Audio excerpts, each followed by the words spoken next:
साल में आज पलायन किया हुआ है, फोन करके माँ का हाल पूछ रहा है। लानत है।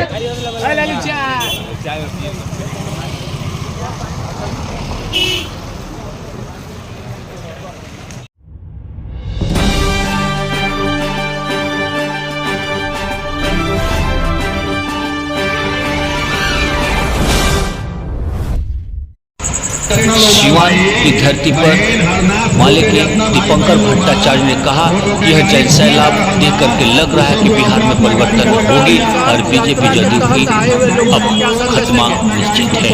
वहीं राहुल गांधी ने अपने संबोधन में कहा कि आज सिवान से उल्टी गिनती एनडीए के लोगों की शुरू हो चुकी है। जिस प्रकार कार्यकर्ताओं का उत्साह है तो देखकर लग रहा है कि यह अब परिवर्तन बिहार से होगी और एनडीए की बुढ़िया बिस्तर अब बांधने का काम शुरू हो जाएगा। वहीं उपस्थित कार्यकर्ताओं को उन्होंने कहा कि 1 सितंबर को पटना पहुंच करके और अपनी अधिकार रैली को सफल बनावें। वहीं तेजस्वी यादव ने कहा कि अब बिहार जो है परिवर्तन होकर के रहेगा और अपने कार्यकर्ताओं और इंडिया गठबंधन के कार्यकर्ताओं को संबोधित करते हुए कहा कि आपका उत्साह 1 सितंबर को पटना में इसी तरह दिखना चाहिए और इस प्रकार की उत्साह से भाजपा और जदयू के लोग में भय हो चुका है और तरह तरह के बयानबाजी कर रहे हैं।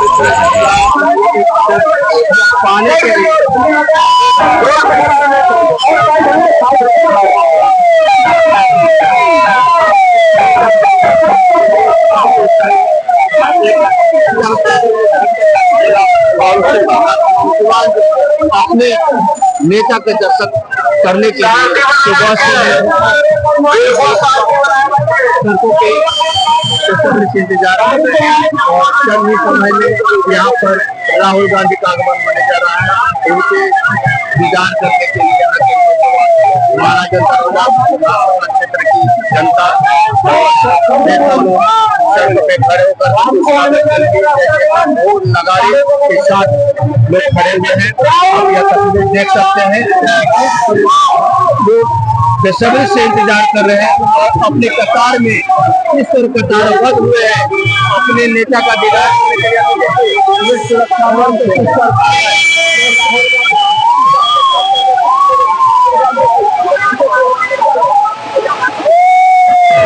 अपनी माँ, अपनी बहन, अपनी बेटी, अपना बच्चा, बुजुर्ग माँ बाप जमीन छोड़ने पर मजबूर होकर वो पलायन कर गया है, रोजगार के लिए दूसरे शहर गया है।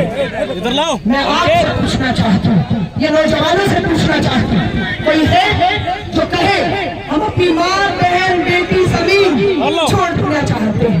नहीं, राहुल गांधी कसम खाकर निकला है, पलायन रुकेगा ही नहीं। पलायन तो हमें रोकना होगा और जो पलायन कर गया है बिहार का बेटा, उसे बिहार वापस लाकर रोजगार देना है, माँ मिट्टी जमीन के करीब लाना है। ये मेरे नेता राहुल गांधी की सोच है, ये तेजस्वी यादव की सोच है। माँ चाहती है ना बेटा कलेजे के पास रहे।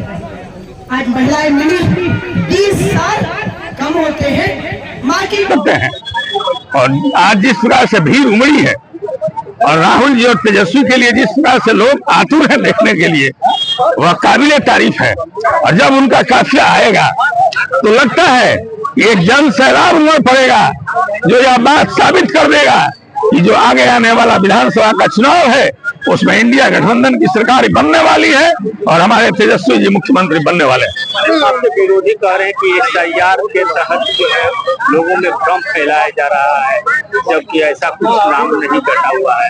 नाम जो कटा है जोरा जब यह बिल्कुल नाम कटा ही क्यों, ये तो वो भी स्वीकार कर रहे हैं कि नाम कटा।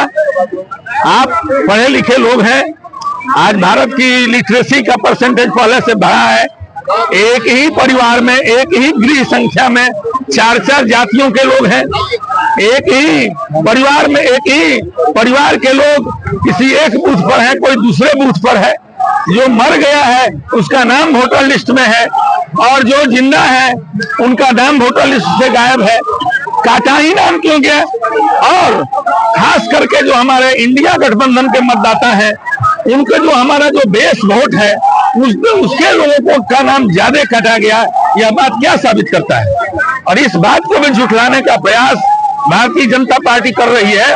अव्वल तो यह है कि कांग्रेस पार्टी, राहुल गांधी महागठबंधन के नेता चुनाव आयोग से यह प्रश्न पूछ रहे हैं कि आपने ये गड़बड़ियां की तो कैसे की, और उसका प्रमाण दे रहे हैं। चुनाव आयोग कुछ नहीं बोल रहा, उसके बदले में Bharatiya Janata party press conference करती है। भारतीय जनता पार्टी के नेता बयान दे रहे हैं। इस बात को साबित करता है कि इस देश की जितनी स्वायत्त संस्थाएं हैं, यहाँ तक कि जो प्रजातंत्र की आत्मा को बचाने वाली संस्था चुनाव आयोग है, वह भी आज बंधक हो गई है और उसे नरेंद्र मोदी की सरकार ने अपना बंधक बना लिया है। राहुल गांधी के साथ कितने लोग हैं जो घटक दल के लोग हैं, दूसरे अधिकारी? लोग हमारे घटक दल के जो नेता हैं, वे विभिन्न जगहों पर यात्राओं में शामिल हो रहे हैं, अपने व्यक्तिगत कार्यक्रमों में, अपने दल के कार्यक्रमों के लिए बाहर भी निकल रहे हैं और पुनः शामिल भी हो रहे हैं। आपको कुछ देर में पता चल जाएगा कि अभी ये जो आज की यात्रा जो चल रही है उसमें कौन कौन से नेता हैं।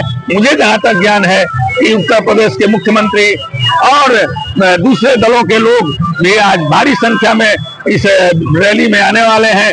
डी राजा जी आने वाले हैं, दीपांकर भट्टाचार्य जी आने वाले हैं, तेजस्वी यादव जी आने वाले हैं, बहुत बड़े बड़े नेता आने वाले हैं, अलका लांबा जी आने वाली हैं और बहुत बड़े नेता आने वाले हैं। जी, मैं डॉक्टर विदु शेखर पांडे, निवर्तमान जिला अध्यक्ष सिवान जिला कांग्रेस कमेटी